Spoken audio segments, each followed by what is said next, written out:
Another huge welcome to the wonderful Rob O'Sullivan.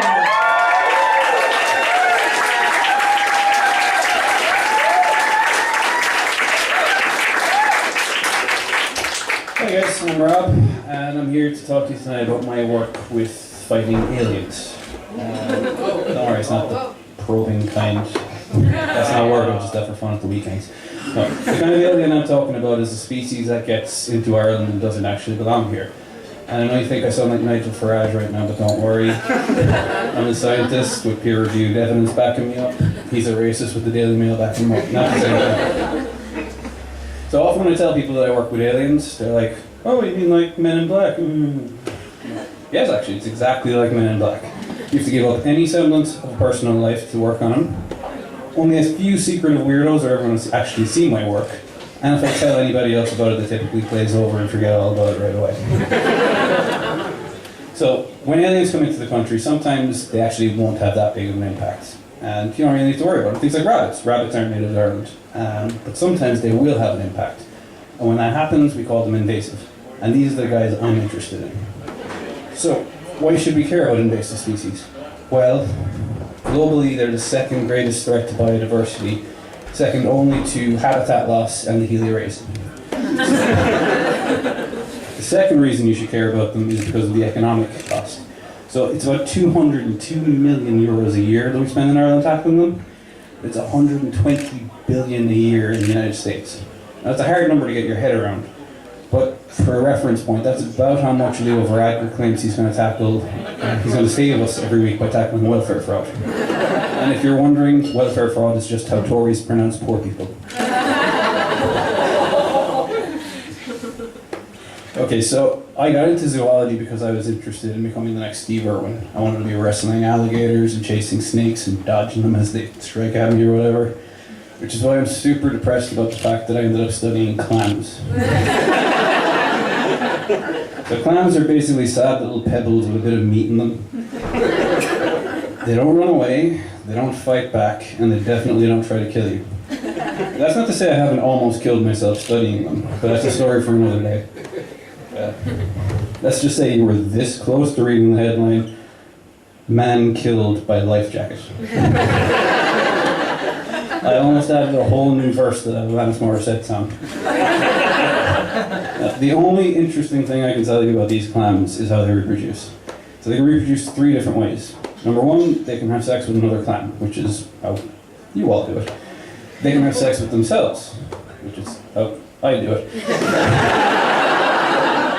Or, and this is really cool, they can have sex with a closely related species and produce a clone of themselves inside it. And when I say clone, I mean clone.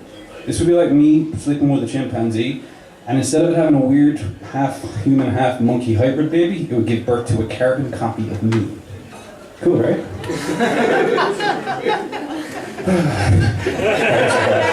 But yeah, kind of boring. So I'm going to tell you about a much, much cooler invasive species, the brown tree snake. So the brown tree snake arrived on the island of Guam around the same time that real aliens supposedly landed in Roswell, New Mexico. And since then, their population has exploded and they've done unbelievable damage. Right off the bat, they killed off all the forest birds. And these forest birds were responsible for spreading the seeds of 70% of the island's plants. So they've actually changed the whole landscape of the island. Certain trees are disappearing and all this. The other thing they did was they used to eat the insects. And without the birds around, the insects have gone through the roof. So have the spiders, actually, adding to the creepiness. But these insects carry disease, they harm crops, so they're causing economic and health damage. The snakes have started attacking babies. Yeah, I know. They've also started attacking poultry. So, people can't poultry farm anymore, so they have to start importing their food, which is adding to the economic cost. And they even have started taking out power grids. That's like some B-movie shit. They start climbing up on them at night time, and the snake joins 2 wires, and then boom, dead snake, but also a whole block is without power all of a sudden.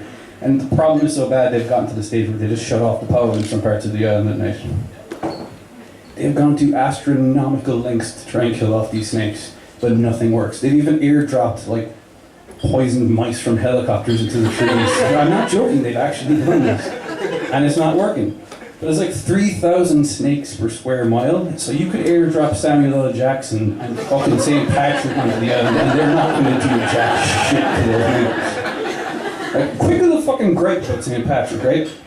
Our patron saint is a Welsh dude who got credit for getting rid of an animal we never fucking had. I'm Irish, I professionally get rid of species, and I'm not fucking patron saint to jack shit.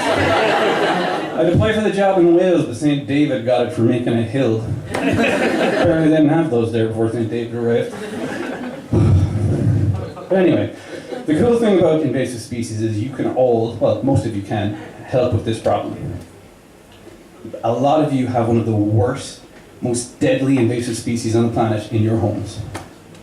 It's not Japanese now. No, it's your cat. Cats have on their own wiped out 33 species across the face of the planet. They've done a really good job of helping us get rid of the others, and they're well on their way to adding to that body count. So, you can do one simple thing to help solve this problem. You gotta kill your cat. No, I'm kidding, you just gotta keep it indoors. And you should be doing this anyway, and not just because I'm tired of hearing your cat screwing outside the window at 4 a.m. and making noises like a banshee going into labor. You should be doing it for your cat's health. Every veterinary association on the planet is saying, keep your cat indoors. It'll live longer, it'll be healthier, it's gonna have fewer unwanted babies. You know, it's a win-win situation. The problem with this, though, is everybody who hears this thinks, that's really good advice. Other people should totally do that. But my cat's not like that. So, right, quick little aside. Hands up if you can drive. Come on, get on. Okay, now, keep your hands up if your driving skills are above average. Yeah, see? Most of you. That math doesn't add up. You can't all be above average. We all think we're the exception. I've been in the car with you. I'm an atheist, but I converted back just in case. We all think we're the exception that proves the rule, but we're not. I have an even better example of this, right? Can all the men in the room raise their left hand? Okay. Keep them up if your penis is above average length. I don't even need to look, they're all still up there. Above average is the new average. I'm sorry guys, but there's nothing special about your rooster, and there's nothing special about your cat. Your furry little death ninja is every bit as lethal as everybody else's furry little death ninja. And even after this whole spiel, there's still one of you out there who's fucking seething. They're like, you don't know my cat. My Shiba is an angel. She would never hurt anything. I spend all day long playing with her, and I ensure she's really well fed before I send her out at night. She has no reason to hunt. Which sounds reasonable to most people here, but the zoologist is hearing, my little apex predator, I ensure it's in peak physical condition before I unleash it on the denizens of Faring Wood every fucking night. For all this cat bashing, I should say this before I wrap up, a lot of people think I hate cats. That's not true. Some of my best friends are cats. I'm a huge fan of anything that wants to kill you after you've shown it nothing but unconditional love. Cats, my pet snake, my ex-girlfriend. I'm just kidding, the snake never tried to kill me. I'm going to be at the bar if any of you want to come show me pictures of your cat. Thanks very much for joining us.